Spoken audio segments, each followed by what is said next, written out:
9장 15절에서 23절입니다. 제가 보는 성경으로는 구약성경 210페이지입니다.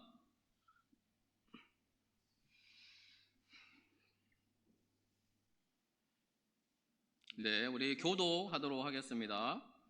성막을 세운 날에 구름이 성막 곧 증거의 성막을 덮었고 저녁이 되면 성막 위에 불 모양 같은 것이 나타나서 아침까지 이르렀으되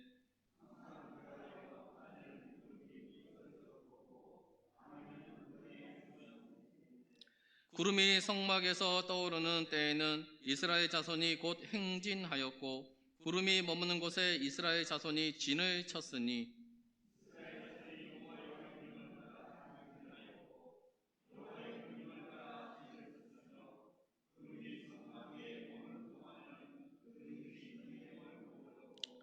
구름이 성막 위에 머무는 날이 오를 때에는 이스라엘 자손이 여호와의 명령을 지켜 행진하지 아니하였으며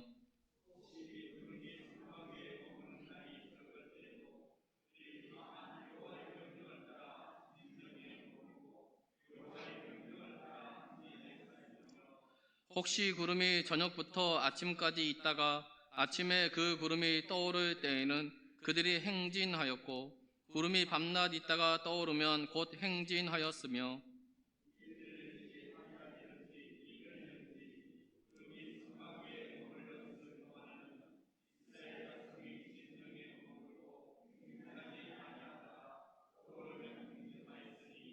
함께 읽겠습니다. 곧 그들이 여호와의 명령을 따라 진을 치며 여호와의 명령을 따라 행진하고 또 모세를 통하여 이르신 여호와의 명령을 따라 여호와의 직임을 지켰더라. 아멘. 네, 반갑습니다. 다들 식사 맛있게 하셨나요? 네, 항상 귀한 식사로 우리 성도분들을 대접해 주시고 이 무더운 날씨 가운데서도 섬김과 헌신으로 수고해 주셔서 진심으로 감사를 드립니다.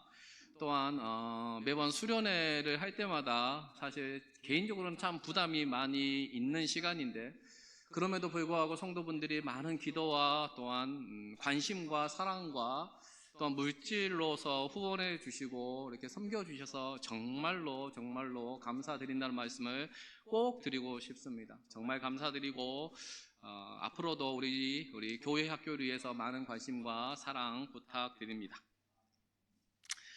네, 오늘은 하나님의 구름이 이끄는 인생이라는 제목으로 말씀을 전할 텐데요. 오늘은 본문 중심으로 말씀을 전하기보다는 이 구름을 중심으로 한 하나님의 인도하심에 중점을 두고 말씀을 전하도록 하겠습니다. 하나님은 이스라엘을 출애굽합니다. 그 이유는 가나안 땅으로 인도하기 위해서이죠. 그 일을 행하기 위해 선택한 사람이 여러분 모세입니다. 하지만 모세는 여러분 연약한 인간이죠. 그래서 하나님은 친히 이스라엘 백성과 함께 합니다. 그것을 가시적으로 보여주는 것이 여러분 구름이죠. 구름은 하나님의 임재를 상징하는 대표적인 장치입니다. 하나님은 구름을 통해 이스라엘 백성과 함께 하셨고 그들을 인도하셨습니다. 그 방식, 하나님께서 이스라엘 백성을 인도하신 방식은 구름이 성막에서 떠오를 때 이스라엘 백성이 행진하였고 구름이 떠오르지 않을 때 그곳에 진을 치고 머물렀습니다. 이것이 이스라엘 백성들이 어떤 이동할 때의 모습이었죠. 여러분 이러한 일이 여러분 1년 동안 일어난 것이 아니라 자그마치 40년 동안 지속적으로 반복되어 일어났습니다. 그리고 이스라엘 백성은 하나님께서 인도하는 대로 따라가기만 하는 그런 여정이었습니다. 다들 알고 계시는 것처럼 중동 지역은 낮에는 덥고 밤에는 춥습니다. 그런 곳에서 낮에 구름 기둥이 뜨거운 햇볕으로부터 밤에 불기둥이 매서운 추위로부터 이스라엘 백성들을 보호해 주었습니다. 이처럼 그들은 날마다 하나님의 보호하심과 책임져 주심을 날마다 경험을 했죠. 또한 이들은 평생 여러분 애굽에서 노예로 살았어요. 노예로 살았기 때문에 아마도 광야에서 살아본 적이 없었을 것입니다. 당연히 처음 접해보는 환경에 대한 두려움과 막연한 불안감이 분명히 있었을 것입니다. 그럼에도 불구하고 하나님의 구름이 인도하는 대로 따라가는 여정은 여러분 평안함과 안도감이 있었을 것이죠. 한 번도 가본 적 없는 그 길을 우리가 막연히 걸어간다고 하면 얼마나 많은 두려움이 있겠어요. 그럼에도 불구하고 하나님의 구름이 인도하는 대로 따라가면 당연히 여러분 그 두려움은 없을 것이고 평안함이 있었겠죠. 이처럼 이스라엘 백성이 출애굽 초창기에 느꼈을 하나님에 대한 이해, 하나님이 어떤 분이신가에 대한 그 이해를 보면 애굽을 심판하심으로 이스라엘 백성을 구원하시고 홍해를 가르신 전능한 그 하나님이 우리와 함께 하시고 구름으로 인도하시고 보호하시며 책임져 주시는, 그래서 우리가 충분히 믿고 의지할 만한 어떤 그런 선하신 하나님으로 이스라엘 백성들은 분명히 그렇게 인식을 했을 것입니다. 그런데 여러분, 광야 여정이 시작되면서 하나님에 대한 그들이 가지고 있었던 그 인식의 변화가 일어납니다. 하나님에 대한 의문부호가 생기기 시작한 것입니다. 그들이 생각하고 믿고 싶었던, 그들이 어렴풋이 알고 있었던 그 하나님과 실제 현실 속에서 역사하는 하나님이 다르게 느껴지기 시작했다는 것입니다. 아마도 이 부분이 그들의 신앙과 마음에 많은 갈등과 어려움으로 작용했을 것입니다. 왜냐하면 이 지점이 이들뿐만 아니라 우리 그리스도인들이 가장 힘들어하는 영역 중에 하나이기 때문이죠. 특별히 여러분, 초신자들이 믿음을 가지고 있다가 포기하는 이유 중 하나가 그들이 기대하고 들어왔던 하나님과 실제 삶 속에 역사하시는 하나님이 다르게 느껴질 때입니다. 예수 믿으면 잘 될 줄 알았는데 별반 차이가 없거나 도리어 없던 문제가 생기면 초신자들은 그때 마음의 갈등을 느낍니다. 하나님이 좋으신 하나님이라고 들었는데, 하나님이 우리에게 복을 주시는 하나님이라고 들었는데 왜 문제가 생기지? 왜 내 삶이 형통하지 못하고 더 어려움이 있지? 그런 내적 갈등을 겪은 다음에 교회를 떠난다는 거예요, 초신자들 같은 경우에는. 그리고 나중에 왜 교회를 떠났냐라고 물어보면 이렇게 말을 하죠. 예수 믿어도 별것 없더라. 예수 믿었는데 없던 문제만 생기더라. 여러분, 정말 의외로 이렇게 말하는 사람이 꽤나 많습니다. 꽤나 많아요. 또 다른 예로 성도분들의 가족과 친척 중에 믿지 않는 그런 분들이 많이 있으시잖아요. 그래서 성도분들이 전도를 하잖아요. 그럼에도 그 가족분들이 교회에 나오지 않아요. 그 이유가 무엇일까요? 여러 가지 이유가 있겠지만 그 중에 중요한 이유가 무엇이냐면, 그분들이 볼 때 예수님이 성도분들, 저와 여러분들을 위해 십자가에서 대신 죽으시기까지 사랑하신다는데, 복을 주신다는데, 현실을 보면, 믿는 내 가족의 현실을 보면 그렇게 보이지 않기 때문입니다. 예수님이 전능하시고 사랑이 충만하시면 우리 가정도 형통하고 하는 일도 잘 풀려야 할 것 같은데, 세상 사람들과 별반 차이가 없게 보이거나 때론 그보다 더 못하게 보이기 때문입니다. 이처럼 초신자들이나 불신자들에게 그들이 알고 들어왔던 하나님과 실제 현실 속에서 역사하는 하나님이 다르게 느껴지는 것이 여러분, 믿음의 길을 걸어가는 것에 있어서 큰 걸림돌이 된다는 사실입니다. 그런데 이것이 여러분, 비단 초신자들만의 어려움이 아니라는 거예요. 성도분들도 예상치 못한 어떤 환경과 상황에 처하면, 하나님을 믿는 사람이든 믿지 않는 사람들 누구나 두려움과 근심, 걱정이 들죠. 문제가 생기면. 하지만 하나님에 대한 확실한 믿음과 신뢰가 있으면 그 두려움을 능히 극복을 합니다. 왜냐하면 하나님께서 도와주실 것을 믿기 때문이죠. 반대로 하나님에 대한 의문부호가 계속 따라올 때에는 여러분 그 두려움을 극복하기가 어려워요. 하나님에 대한 믿음이 없으면 두려움을 극복하기가 어렵습니다. 우리는 하나님께서 나와 사랑하는 가족의 삶을 선하게 인도하실 것을 우리는 다 믿어요. 믿기 때문에 여러분 예상치 못한 어떠한 어려운 일이 터질지라도 낙심하기보다는 하나님을 신뢰하고 우리는 계속 기도를 합니다. 그런데 기도를 계속 하는데도 불구하고 상황이 점점 최악으로 치닫고 하나님께서 뭔가를 하셔야 할 것 같은데 하나님의 간섭하심이나 개입하심이 없는 것처럼 여러분 느껴질 때 그때 우리가 시험에 들거나 낙심이 됩니다. 내가 하나님을 믿는데 하나님께 기도하는데 왜 이 문제가 해결되지 않을까? 왜 어려움들이 계속 지속될까? 낙심이 든다는 거. 처음에는 안 그래도. 여러분 이때는 그 문제나 환경보다 하나님에 대한 믿음과 신뢰가 무너지는 것이 나를 더 고통스럽게 합니다. 사랑하신다는데 현실은 사랑받는 것처럼 여겨지지 않기 때문이죠. 저는 이거 참 무서운 것 같아요. 문제보다 여러분 하나님이 내 기도를 듣지 않으시나? 하나님이 나에게 관심이 없으시나? 하나님에 대한 믿음과 신뢰가 무너질 때 마음이 참 어렵습니다. 아마도 이스라엘 이 백성들이 이런 감정을 동일하게 느끼지 않았을까 개인적으로 묵상하면서 생각해 보았습니다. 처음에 이들은 구름 기둥과 불 기둥으로 인도하시는 하나님의 선하심과 그분에 대한 믿음과 신뢰를 가지고 있었을 것입니다. 왜냐하면 하나님께서 그들을 구원하셨기 때문이죠. 하지만 그들이 생각하고 예상한 대로 하나님이 그렇게 역사해 줄 것이라고 믿었는데 실제로 하나님은 그렇게 역사하지 않으셨어요. 속된 말로 하면 하나님이 그들이 원하고 바라는 대로 움직여주지 않았다는 거죠. 그들이 예상하고 기대했던 그들이 이런 하나님이면 좋았을 것이라고 생각했던 그런 하나님이 아니었다는 거예요. 왜냐하면 여러분 생각해 보면 그들은 자신의 의지와는 상관없이 구름이 뜨면 천막을 거두고 이동하고 구름이 머물면 그곳에 천막을 치고 정착을 했습니다. 그런데 여러분 이 잘 성경을 보면은 이때 그들이 가야 할 장소나 목적지는 정해져 있지 않았어요. 무작정 걷는 겁니다. 무작정. 또한 며칠 동안 이동해야 하는지도 여러분 하나님이 알려주시지 않으셨어요. 정착할 때도 마찬가지이죠. 언제까지 그곳에 정착해 있어야 할지 그들은 몰랐습니다.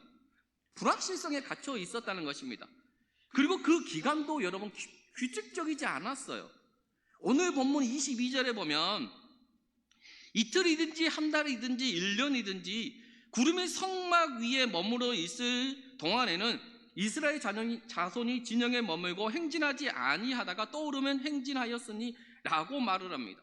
이 말씀을 보면 구름이 어떨 때는 이틀 동안만 성막 위에 머물러 있었고 어떨 때는 한 달 동안 어떨 때는 1년 동안 성막 위에 머물러 있었다라고 말을 합니다. 그런데 여러분 이 상황이 이렇게 단순하지가 않아요.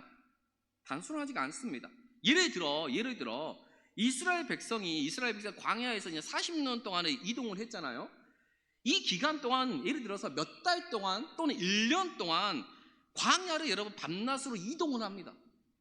계속 이동을 했다는 거예요. 1년 동안 몇 달 동안 이 정도 여러분 기간 동안 계속 움직이면 어떤 마음이 들까요? 당연히 정착하고 싶은 마음이 간절히 들겠죠. 얼마나 여러분 피곤하겠어요. 하나님이 낮에만 움직인 게 아니라 밤에도 움직이셨어요. 그 오랫동안 정착하고 싶은데 정착할 수가 없어요. 왜냐하면 하나님께서 구름이 멈추지 않았기 때문이죠. 구름이 멈추지 않으면 이 이스라엘 백성들이 멈추고 싶어도 멈출 수가 없어요. 그렇게 오랫동안 여러분 이동을 하다가 어느 곳에 이르러 드디어 구름이 멈췄어요. 어떤 기분이 들까요? 아마도 엄청 기뻤을 것 같아요. 오랜 기간 동안 계속 움직이다가 하나님의 구름이 멈췄다는 거예요. 그곳에 이제 정착하면 돼요. 오랜 기간 피곤하고 힘든 여정이었지만 아마도 기쁜 마음으로 천막을 치고 가재 도구와 짐을 정리하면서 하루를 보냈을 것 같아요. 당연하겠죠. 그런데 여러분 하루를 그렇게 보내고 다음날 아침에 눈을 떠서 일어나 보니 구름이 저 멀리 떠 있었다는 거예요. 무슨 말이에요? 나는 정착해서 이제 이 지역에서 오랫동안 살아야 된다고 생각을 했는데 이틀 만에 하나님께서 다시 그 천막을 걷고 이동하게 하셨다는 거예요. 이동하게. 이스라엘 백성의 입장에서는 도무지 이해할 수 없는 명령처럼 아마도 들렸을 것 같아요. 지금 여러분 그 구름을 보면서 이스라엘 백성들이 어떤 생각이 들었을까요? 아마 제가 만약에 이스라엘 백성이었다면 정말 짜증이 확 났을 것 같아요. 아니면 정말 분노했을 수도 있을 것 같아요. 너무나도 힘들게 오랫동안 걸어왔는데 이제 힘을 가지려고 이제 막 텐트를 쳤는데 그 다음날에 하나님이 또 이동하라는 거예요. 텐트를 걷고. 여러분 누가 기분이 좋겠어요? 누가 여러분 마음에 만족감이 있겠어요? 당연히 누구나 짜증이 나고 화가 나는 것은 어쩌면 당연할 것 같아요. 또한 하나님께서 그들에게 그곳에 이틀이나 한 달이나 1년 동안 머물 것이라는 그 기한을 미리 말해 주었다는 기록이 없어요. 미리 알려주셨다면 거기에 맞춰서 이렇게 대응을 하면 되잖아요. 그런데 이스라엘 백성은 그곳에 얼마 동안 정착해 있어야 하는지, 얼마 동안 여러분 이동해야 하는지 전혀 몰랐어요. 또한 광야에서도 여러분 생각을 해보면 정착하고 싶은 땅이 있고 이곳은 정착하기에는 너무 안 좋은 그런 땅이 있어요. 광야에서 여러분 제일 중요한 게 물이잖아요. 물. 샘물이 많이 있는 곳이 정착해서 오래 머물고 싶은 여러분 가장 좋은 땅이죠. 반대로 물이 없는 곳은 어떻게든 피해야 할 땅이에요. 바로 엘림과 같은 그런 땅이 가장 좋은 땅이죠. 출애굽기 15장 27절에 보면 그들이 엘림에 이르니 거기에 물샘 12과 종려 70주가 있는지라 거기서 그들이 그 물 곁에 장막을 치니라. 이스라엘 백성은 이런 좋은 환경에서 아마도 오래 머물고 싶었을 거예요. 하지만 그들이 그곳에 정착해 머문 기간이 여러분 보면은 정말 얼마 되지 않아요. 얼마 되지 않습니다. 하나님이 다시 이동하라고 하는 거예요. 그래서인지 여러분 이 출애굽기 15장 27절 전후를 보면 이 전후에 보면 어떤 내용이 나와 있냐면 전에도 그렇고 후에도 그렇고 이스라엘 백성들이 하나님께 원망 불평하는 내용이 기록되어져 있습니다. 바로 앞에를 보면은 마라에서 물이 없어서 여러분 원망 불평하는 일이 기록되어져 있고 이후의 본문에서는 먹을 것이 없어서 원망 불평하는 내용이 기록되어 있습니다. 그렇다면 여러분 왜 이스라엘 백성들이 계속 원망 불평을 계속 이렇게 했을까요? 그들이 생각했던 환경과 상황이 아니었기 때문이죠. 하지만 이보다 더 근본적인 이유는 그들이 믿고 기대했던 그 하나님, 그들이 믿고 기대했던 그 하나님과 현실 속에 역사하는 하나님이 너무 다르게 느껴졌기 때문입니다. 바로 여러분 엘림 이 지역 다음 내용인 출애굽기 16장 3절에 보면 이렇게 말을 해요. 이스라엘 자손이 그들에게 이르되 우리가 애굽 땅에서 고기 가마 곁에 앉아 있던 때와 떡을 배불리 먹던 때에 여호와의 손에 죽었더라면 좋았을 것을 너희가 이 광야로 우리를 인도해 내어 이 온 회중이 줄여서 죽게 하는도다 라고 이렇게 기록이 되어 있어요. 이스라엘 백성은 뭐라고 말을 하냐면 모세와 아론 너희가 우리를 굶어 죽이기 위해서 이 광야로 인도했다는 거예요. 구원하기 위해서 인도한 게 아니라 죽이기 위해서 인도했다는 거예요. 이 말은 여러분 곧 하나님이 우리를 죽이려고 광야로 인도했다는 말과 여러분 같습니다. 구원과 생명의 하나님에서 죽음과 심판의 하나님으로 이스라엘 백성의 그 하나님에 대한 인식이 지금 변화되고 있는, 부정적으로 변화되고 있는 것을 여러분 잘 보여줍니다. 이 외에도 하나님의 일하심은 이스라엘 백성들이 생각했던 것과는 너무나도 달랐어요. 그들이 예상했던 하나님과 실제 그들의 삶 속에 역사하는 하나님은 정말 많이 다르게 느껴졌다는 것입니다. 그래서 여러분 그들은 끊임없이 하나님 앞에 원망불평했어요. 여러분 이 사람들이 왜 원망불평을 하겠어요? 자기들이 생각했던 환경이 아닌 거예요. 자기들이 예상했던 그런 하나님이 아닌 거예요. 그렇기 때문에 원망불평하고 원망불평하지 말아라고 해도 또 원망불평하는 거예요.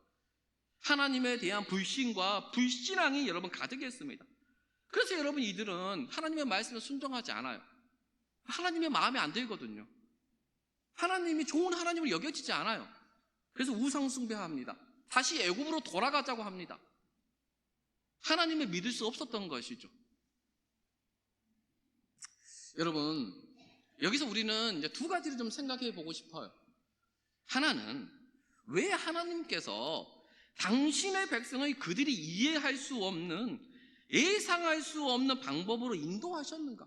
이스라엘 백성들이 그냥 선하게 원하는 대로 인도해 주시면 참 좋잖아요. 근데 하나님이 절대 그렇게 하지 않으셨어요. 이게 첫 번째고, 또 다른 하나는 왜 구름인가요? 구름. 왜 하나님 자신을 구름으로 나타내셨는가입니다. 먼저 구름에 대해서 좀 간단히 보면은, 여러분 구름의 주요한 특징 중에 하나가 무엇이냐 하면, 구름은 내가 구름을 만들어낼 수 없다는 거예요. 또한 구름은 내가 원하는 대로 움직여주지 않아요. 구름은 내가 이곳에 나타나라고 한다고 해서 구름이 갑자기 나타나지 않잖아요. 동시에 움직여질 수도 없습니다. 구름은 여러분 자유로운 영혼이에요. 자유로워요.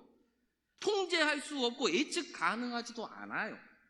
언제 구름이 발생할지, 어떤 구름의 형태가 될지, 이 구름이 비를 품고 있는 구름인지 비를 품고 있지 않은 구름인지 우리는 모른다는 거예요. 또한 구름이 어떤 모양으로 변화되고 어떤 방향으로 나아갈지도 우리는 모릅니다. 이처럼 구름은 인간이 만들어낼 수 없고 통제할 수 없고 예측할 수 없고 자유로우며 인간의 능력 밖에 있다는 거예요. 이게 구름의 특징입니다. 바로 하나님이 그런 분이죠. 바로 하나님이 그런 분이라는 거예요. 구름은 하나님이 어떤 분인지를 이 구름이 잘 보여주고 있어요. 하나님은 구름을 통해서 이스라엘 백성들에게, 그리고 우리에게 당신이 어떤 하나님인지를 여러분 말하고 있다는 거예요.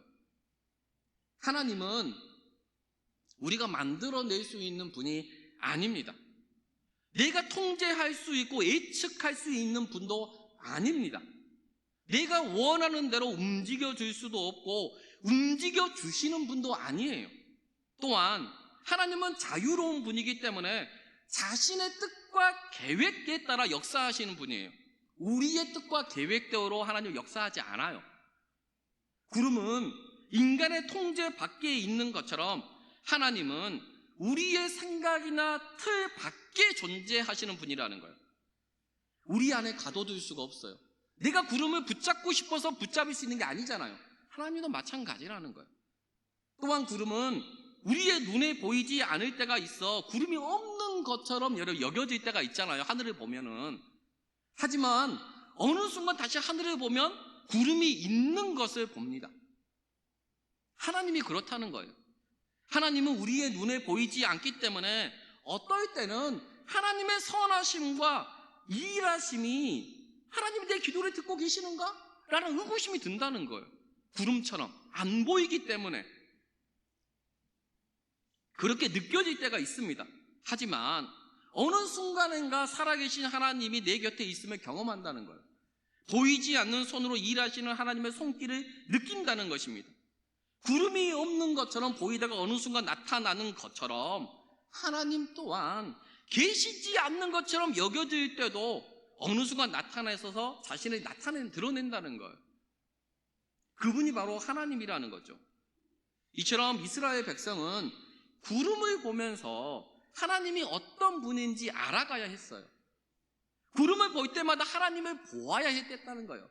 그냥 어떠한 여러분 상징적인 그냥 하나님이 인도하시는구나, 그걸 하나님께서 깨우치시는 게 아니라 그 구름을 보면서 하나님의 성품과 하나님의 어떤 속성과 하나님의 어떠한 인도하심, 하나님에 대해서 배워가는 거였다는 거예요. 하지만 그들은 그 구름을 계속 보면서도 하나님에 대해 알지 못했어요. 구름을 보면서도 여러분 하나님을 볼 수 있는 눈이 없었다는 거예요. 그러기에 하나님을 자신의 뜻대로 움직이려고 계속 했습니다. 그것이 되지 않자 원망불평하는 거죠. 하나님을 내가 원하는 대로 끄집고 가고 싶었던 거예요. 하나님 이렇게 해주세요, 저렇게 해주세요. 근데 그렇게 되지 않았어요. 원망불평하는 거죠. 그래서 여러분 하나님을 불신했습니다. 그래서 여러분 이 백성들이 애굽에 매장지가 없어서 우리를 홍해에서 광야에서 가나안 민족에게 죽이려 하느냐고 하나님을 어떻게 이해를 했냐면 하나님을 우리를 죽이는 하나님으로 몰아갔습니다. 다시 애굽으로 돌아가는 것이 하나님을 믿는 것보다 더 좋다라며 하나님의 구원을 멸시했고 그분을 업신여겼습니다. 성도 여러분, 이처럼 하나님에 대해 우리가 알지 못할 때, 하나님을 볼 수 없을 때 오해하게 된다는 거예요. 원망불평하게 된다는 거예요. 불신하게 되고 낙심하고 좌절한다는 거예요. 여러분, 우리가 하나님을 정말 믿는다면, 우리가 하나님의 이 말씀을 정말 신뢰한다면, 내 삶 가운데 어려움이 있고 문제가 있고 힘든 일이 있어도 낙심하지 않죠. 왜냐하면 하나님께서 가장 선한 길로 인도하실 것을 믿는다면, 정말 믿는다면 낙심할 이유가 없어요. 하지만 내가 그것을 온전히 믿지 못하기 때문에, 하나님을 믿는다고 하는데 그 믿음이 여러분 온전하지 못하기 때문에 원망불평하는 것이고 불신하는 것이고 낙심하고 좌절하는 거라는 거예요. 이처럼 하나님을 제대로 모를 때, 온전히 여러분 믿지 못할 때 이런 반응이 나옵니다. 그러기에 우리는 날마다 하나님을 볼 수 있어야 돼요. 하나님의 선하심을 진짜로 알아야 된다는 거예요. 하나님이 선하신 분이야, 이게 아니라는 거죠. 하나님이 정말 내가 어떤 환경과 상황에 있을지라도 가장 선한 길로 인도하신다, 거기에 대한 확신이 있어야 된다는 거예요. 흔들리지 않아야 된다는 거예요. 진짜 하나님을 여러분 알아야 돼요. 그럴 때 여러분 이스라엘 백성들처럼 그를 행하지 않습니다. 원망불평하지 않아요. 원망불평할 이유가 없죠. 낙심하거나 좌절하지 않고 도리어 하나님을 감사하죠. 하나님을 기대하죠. 한번 이 부분에서 우리가 한번 좀 생각해 보았으면 좋겠습니다. 둘째로, 하나님은 왜 이스라엘 백성을 그들이 이해할 수 없는, 그들이 원치 않는 방법으로 인도하셨을까입니다. 이 부분이 오늘 본문에 오늘 설교의 핵심이 될 것이라고 생각합니다. 이스라엘 백성은 여러분 출애굽했잖아요. 다른 말로 하면 구원을 받았어요. 하지만 아직 구원이 완성되지는 않았습니다. 이미 구원은 받았지만 구원은 완성되지 않았어요. 그래서 여러분 이미 구원받았기 때문에 이들은 구원받은 자의 모습으로 변화돼야 돼요. 하나님 나라 백성으로 변화돼야 한다는 거예요. 또한 하나님께서 이스라엘을 선택한 이유는 그 사람들만을 구원하기 위함이 아니었다는 거예요. 그들을 통해 모든 민족이 구원받는 것이 하나님이 이스라엘 선택한 목적이었어요. 그러기 위해서는 이스라엘이 하나님의 율법을 지켜 행함을 통해 하나님이 약속한 그 복을 충만히 받아서 살아계신 하나님을 삶으로 증거해내야 했습니다. 이것이 하나님이 그들을 선택한 목적이죠. 하지만 이들은 오랫동안 여러분 우상에 길들여진 삶을 살았으면 400년 동안 하나님 나라 백성으로서의 모습을 여러분 전혀 갖추고 있지 않았다는 거예요. 하나님에 대해 알지 못했고 하나님의 법에 순종할 줄도 몰랐어요. 하나님의 말씀으로 사는 법도 알지 못했습니다. 그렇기 때문에 여러분 당연히 이제 가나안 땅에 들어가려면 하나님 나라의 법대로 살아가는 삶을 배워야 하잖아요. 그분만이 여러분 유일한 신이며 생사화복을 주관하시는 분임을 여러분 알아야 한다는 거죠. 그 배움의 시간이 여러분 광야 시간이었어요. 그래서 하나님은 이렇게 말씀을 합니다. 신명기 8장 2절에서 3절에 보면 내 하나님 여호와께서 이 40년 동안에 내게 광야 길을 걷게 하신 것을 기억하라. 이는 너를 낮추시며 너를 시험하사 네 마음이 어떠한지 그 명령을 지키는지 지키지 않는지 알려 하심이라. 너를 낮추시며 너를 줄이게 하시며 또 너도 알지 못하며 내 조상들도 알지 못하는 만나를 내게 먹이신 것은 사람이 떡으로만 사는 것이 아니요 여호와 입에서 나오는 모든 말씀으로 사는 줄을 내가 알게 하려 하심이니라, 이렇게 말씀합니다. 이 말씀처럼 하나님은 당신의 이 백성들을 훈련해 그들이 하나님의 계명을 지켜 행하는 자들로 새 창조하기 위해 이 광야의 길을 걷게 하신 것입니다. 훈련시키신 거죠. 또한 하나님께서 이스라엘 백성을 낮추고 굶주리게 하시고 그들에게 만나를 먹이신 것은 하나님의 말씀으로 사는 줄을 알게 하려 하심 때문이라고 말을 합니다. 그들을 말씀의 사람으로 여러분 새롭게 빚어가기 위해서라는 것이죠. 사람이 떡으로만 사는 것이 아니라, 땅의 것이 아니라 육신의 것이 다가 아니라는 것을 하나님께서 가르쳐주기 위함 때문이라는 것입니다.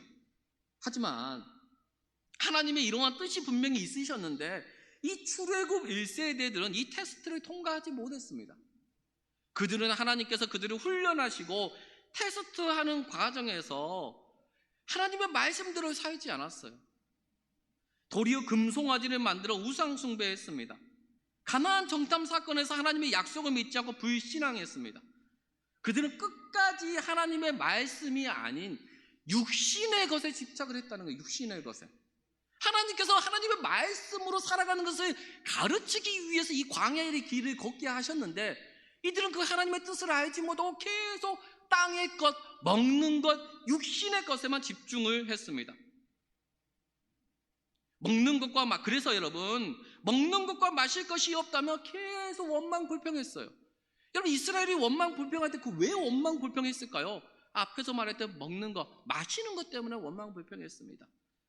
왜 환경과 상황이 이러하냐며 하나님을 믿고 따라가는데 왜 이런 어려움과 고난이 우리에게 있느냐며 차라리 애굽에서 우상 숭배할 때가 더 좋았다며 하나님을 우상보다 더 못한 분으로 몰아갔습니다. 그들은 자기 중심적으로 하나님을 바라보았습니다. 자기 기준으로 하나님을 이해했다는 거예요. 하나님의 말씀으로 하나님을 이해한 게 아니에요. 자기가 중심이 되어서 하나님이 이러한 분이어야 돼, 이런 분이 아니면 하나님을 외면하고 배격했다는 거죠. 그 결과가 여러분 광야 40년이었습니다. 배워야 할 것을 배우지 않았기 때문에, 돌이켜야 할 것을 돌이키지 않았기 때문에, 깨닫고 변화되어야 할 때 깨닫지 못하고 변화되지 못했기 때문에 하나님께서 계속 유사한 환경과 문제에 끝없이 직면하게 했다는 거예요. 광야를 돈 것이죠. 안 돌아도 되는 그 길을 여러분 40년 동안 끊임없이 돌았습니다. 무려 40년이나 말입니다. 성도 여러분, 하나님은 때로 타협하지 않는다는 것을 우리는 기억해야 합니다. 통과해야 할 것을 통과하지 못하면 하나님께서 여러분 그 문제를 계속 우리에게 주세요. 그 문제가 해결됐는데 나중에 뭐 비슷한 문제가 또 와요. 왜냐하면 하나님은 그 문제를 해결하는 것에 목적이 있는 것이 아니라 그 문제를 통해서 나를 테스트하시고 내가 그걸 통과하기를 원하시는데 통과하지 못하면 또 그 문제 앞에 직면하게 한다는 거예요. 타협하지 않으세요, 하나님은. 여러분, 이 내용이 우리에게 주는 교훈은 내 가정 가운데 어려움이 있다고 한번 우리가 가정해 보겠습니다. 우리는 기도하죠. 이때 하나님께서 그 어려움을 충분히 하나님이 해결해 주실 수 있어요. 하지만 하나님의 관심은 여러분 그 어려움이나 사건에 있지 않다는 거예요.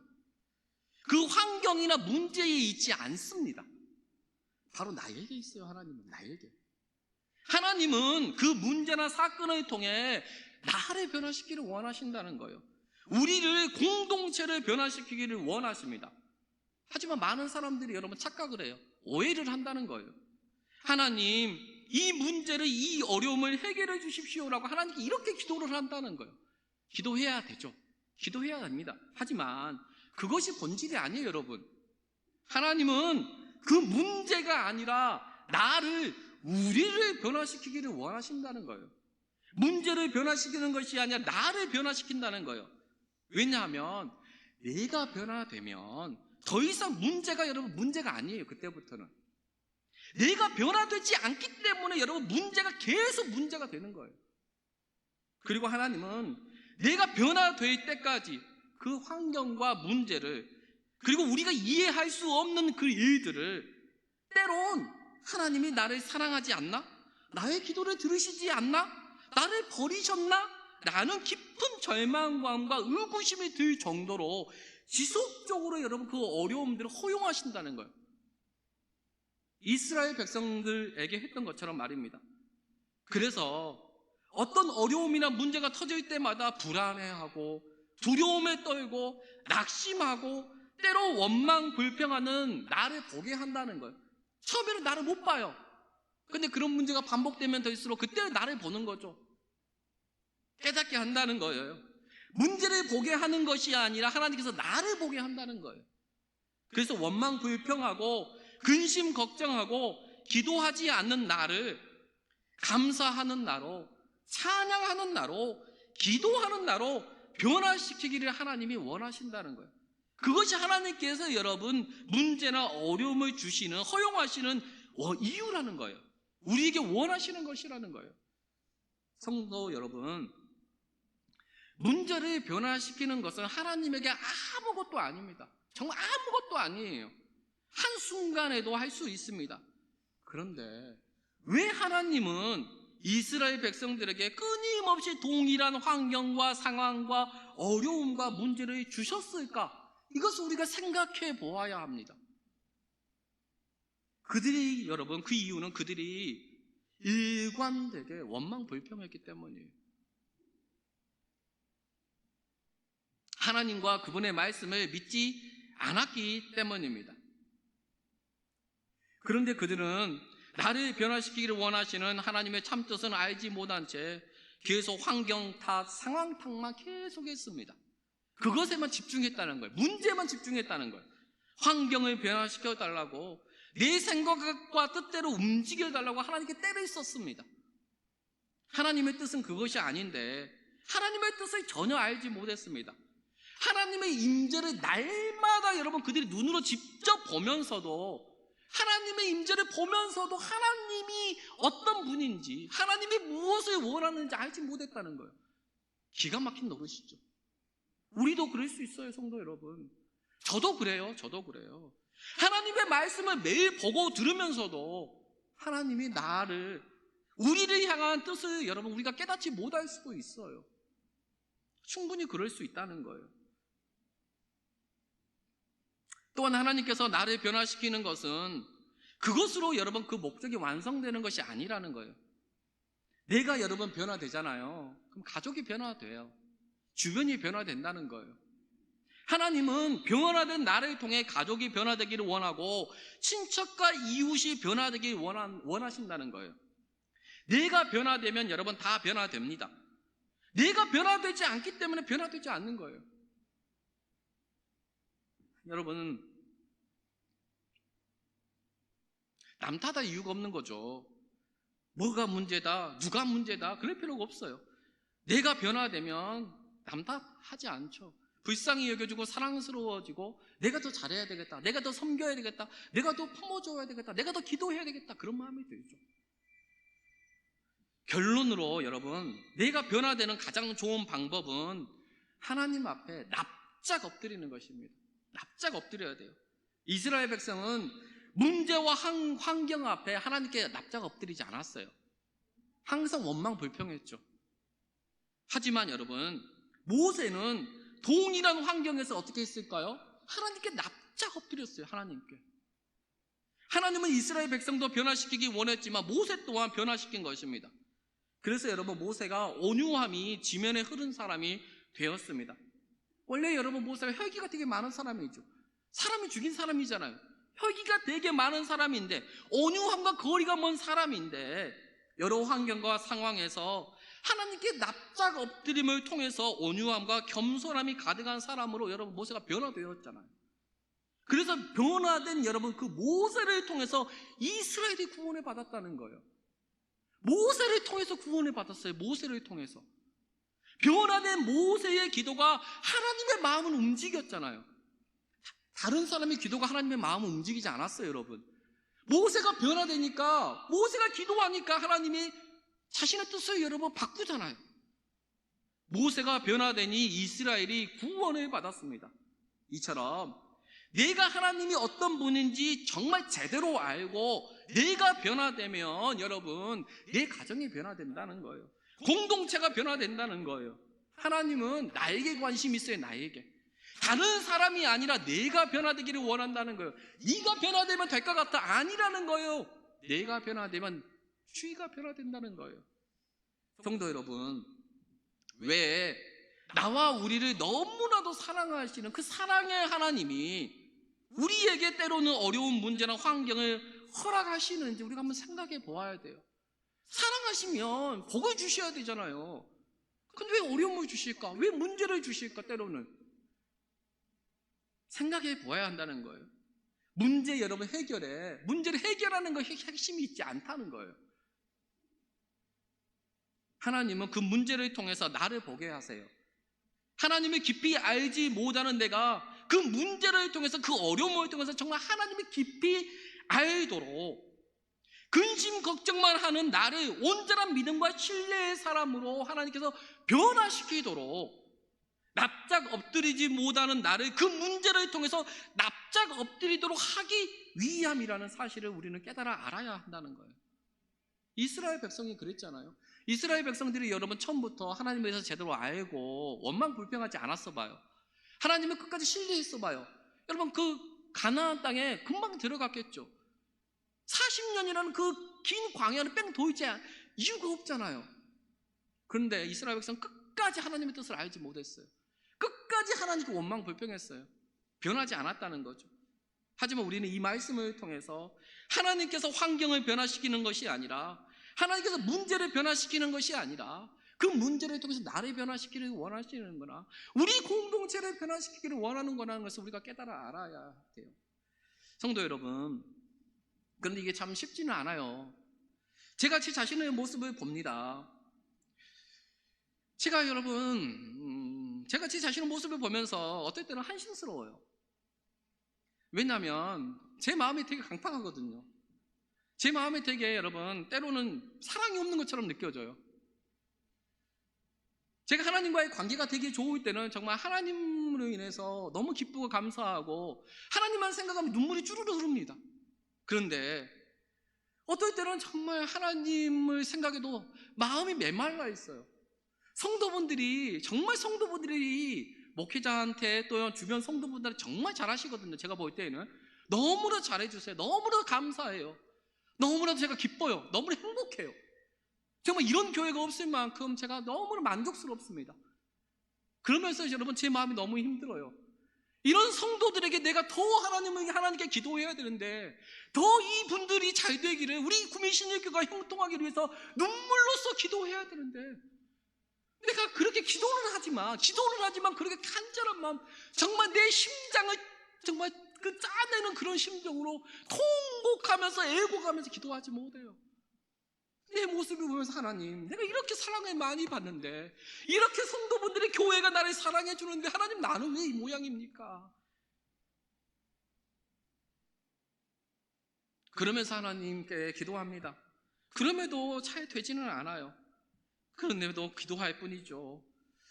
성도 여러분, 저는 우리 구민신일교회가 또 성도분들의 삶과 그 하는 모든 일들이 형통하고 잘 되기를 원합니다. 그러기 위해서는 여러분 우리가 이스라엘 백성들처럼 행동하면 안 된다는 거죠. 왜 하나님께서 우리에게 때로는 문제 어려움들을 허락하시고 그것을 통해 하나님께서 나에게 무엇을 말씀하시는지 우리가 알아야 돼요. 그럴 때 여러분 우리가 진짜 그렇게 될 때, 우리가 정말 하나님 앞에 납작 엎드리게 될 때 여러분 우리가 그 하나님의 은혜를 경험할 수 있을 것이라고 믿습니다. 특별히 여러분 이제 새벽 예배가 이제 담임 목사님이 이제 인도하고 계시잖아요. 많은 성도분들이 오셔서 기도하는 게 너무 행복하고 좋습니다. 힘들고 어려운 환경과 상황에 계시는 거 압니다. 또한 여러 육체적으로 어려움이 있으신 분도 압니다. 그럼에도 불구하고 우리가 하나님 앞에 납작 엎드려야 돼요. 우리가 납작 엎드려야 여러분 우리 구민신일과 더욱더 건강하고 아름답고 복되게 세워질 수 있고 여러분 더 행복한 신앙생활, 믿음 생활을 할 수 있을 거라고 저는 분명히 믿습니다. 우리가 더욱더 열심히 기도하기 힘쓰고 그런 하나님 오늘 말씀대로 정말 우리 자신을 돌아보면서 우리가 하나님께서 원하시는 그런 삶을 살아가는, 그래서 하나님께서 진짜로 우리에게 주시는 그 진짜 백이 평안과 안식을 저와 여러분이 누리는 우리 모두가 되기를 기도합니다. 네, 우리